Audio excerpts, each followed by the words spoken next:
Welcome to Lecture 13, the final lecture on viscoplasticity. In the last part of last lecture, we examined the extrusion of a Herschel-Bulkley fluid in a cylindrical dye system. All we did was to show the result for the pressure required, which had two terms. It had a term related to homogeneous work and a term related to redundant work. The analysis, which is presented in more detail in your notes for interest, makes lots and lots of assumptions. And it is only with all these assumptions that an analytical solution is possible. And even at that point, it is still a complex solution to come up with. We said that actually very often plasticity modelling is complex and often requires numerical approaches in order to do it successfully. So this is interesting because if we think of all the viscoplastic constitutive laws that we've examined so far, the Bingham fluid, the Herschel-Bulkley fluid, the Casson fluid, they all have two parts to them. What happens below the yield stress and what happens above the yield stress. Which means from a numerical standpoint, there's a discontinuity between these two solutions. One either looks at the stress profile or the derivative of the stress profile, and numerically there's a jump. And numerical solvers don't like big jumps. They tend to either slow a simulation down or cause divergence, neither of which is ideal. So what we're going to do in this part of this lecture is examine a technique called regularisation. We're going to see our familiar Herschel-Bulkley fluid written in two different regularised forms. And I want to talk through each of these forms and explain what it is that regularisation does for numerical algorithms. So here on the board is our Herschel-Bulkley constitutive equation. We know that if the yield stress has not been reached by all the stresses in the system, then our shear rate, gamma dot, is zero. The material behaves like a solid. We also know that if we exceed the yield stress at any point in our flow system, then our shear rate can be written as a function of the stress, the yield stress, the Herschel-Bulkley consistency parameter, the power law index, i.e. we get flow. We go from gamma dot equals zero, stationary state, to gamma dot is non-zero, a flow system. Now, because there is a jump in behaviour either side of the yield stress, we end up with a system that we term as non-smooth, and this provides challenges for numerical solvers. Now, one of the ways in which this can be overcome is by rewriting the Herschel-Bulkley constitutive equation, or any yield stress constitutive law, in a different way. On the bottom of the board, I have put up an equation known as the Papanastasiou regularised Herschel-Bulkley equation. We can see here that it is indeed written in two parts. In blue, we have the behaviour in the unyielded system. And we can see that it involves the yield stress, but it also involves a decay function. In yellow, we have the yielded behaviour, which is something that we're familiar with. It's identical to the normal Herschel-Bulkley constitutive law. The idea of this regularisation is that if you go either side of the yield stress, you get a nice smooth function, which for numerical code is ideal because it doesn't cause the problems that discontinuities do. Note in this expression there is a parameter a subscript r. This is a Papanastasiou regularisation parameter, and this has a very strong impact on the prediction of apparent viscosity as a function of shear rate, or on shear stress as a function of shear rate. Now, the most important thing that one has to do when one uses a regularised constitutive equation of any regularisation technique is to plot it out and compare it with your experimental data, and then have a very critical look at it and go, for the shear rates involved in my system, is this good enough? Let me explain what I mean by that. So here on the board now are a set of axes. I'm plotting shear stress on the y-axis as a function of shear rate on the x-axis. The material that I'm going to look at is a Herschel-Bulkley fluid. I have the material parameters there on the board, and the horizontal dashed line on the board is the yield stress, 10 Pascal. Okay, so let's have a look at a prediction of the Papanastasiou regularised Herschel-Bulkley fluid with the regularisation parameter AR set to an arbitrary value, let's say 10. you can see with this white curve on the board we have an interesting behaviour. If we examine the high shear rate range, we can see that we get some kind of power law behaviour once the yield stress has been exceeded, and as we approach the yield stress, the stress plateaus for a point.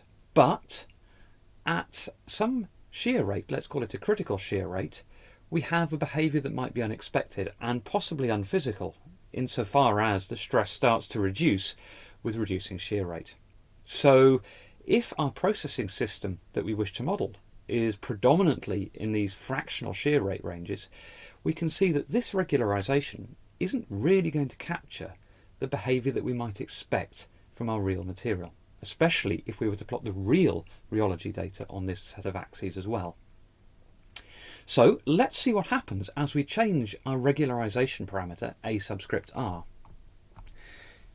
Increasing A subscript r from 10 to 100 does frankly a better job in capturing that plateau of shear stress at low shear rate. We can see from the orange curve now that we do indeed at low shear rate start to asymptote on to that yield stress before once again we get this behaviour where the stress decreases with decreasing shear rate. But the shear rate at which that happens is now a decade lower. Increasing AR again from 100 to 1000 in that sort of pinky colour sees that we can again reduce that roll-off behaviour at low shear rate. So, take-home message from this is that above a critical shear rate, all these curves overlay, and we get shear stress as a function of shear rate identically predicted for all values of A, R. Below the yield stress, we have very different behaviour in terms of what happens as yielding and at shear rates that would be lower than those required to cause yielding. We get this reducing shear stress as a function of reducing shear rate, which may well be unphysical. So always check your regularised model against your experimental data, against your processing conditions, and make an engineering judgment on suitability.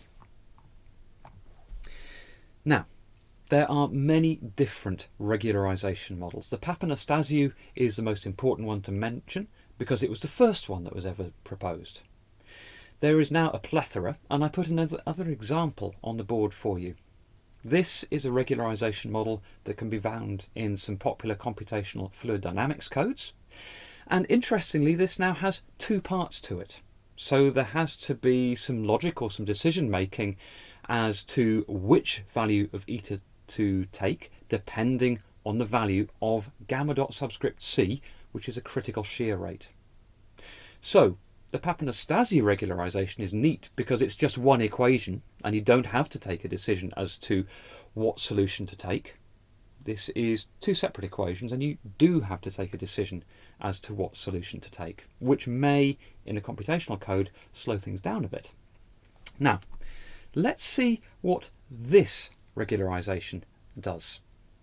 There's a different parameter, the critical shear rate, which may make more physical sense than our regularisation parameter in Papanastasiou. So once again, let's plot this out. So on the board, there is a set of axes. It's shear stress as a function of shear rate, and we have again our yield stress set at 10 Pascal. So with my critical shear rate set to 1/100th of a reciprocal second, I get a curve that looks a little like this. It's interesting because the shear stress barely goes above the yield stress. So if I change my critical shear rate to 1/10th of a reciprocal second, I get a different behaviour, above and below the yield point. Remember, the Papanastasiou equation predicted the same behaviour above the yield point. I can see with this regularisation, I get an increasing shear stress with increasing shear rate, which is what one would expect with a power law fluid once yielded. And below the yield stress, I get again this decay in shear stress with decreasing shear rate. Again, changing my critical shear rate to 1 reciprocal second, I can see that difference above and below the yield stress far more markedly. So once again, it is absolutely imperative that you plot the regularisation out with your experimental data with a very close eye on whether or not it's valid for the system that you wish to model. Regularisations are compromises. They allow the numerical solution, or they're one method in which one can allow the numerical solution of a viscoplastic scenario, but they also have to be understood in terms of what happens over what shear rate behaviour.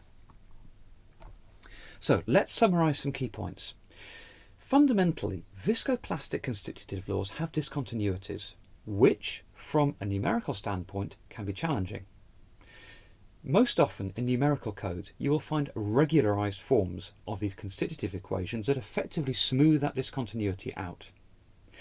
The first regularisation was proposed by Papanastasiou, and we've seen that it's got one parameter in it, a subscript r, that can be set, and that the choice of this parameter actually critically affects what happens to the material at low shear rates. There are many other regularisations, and we looked at one other example that had the critical shear rate as a parameter.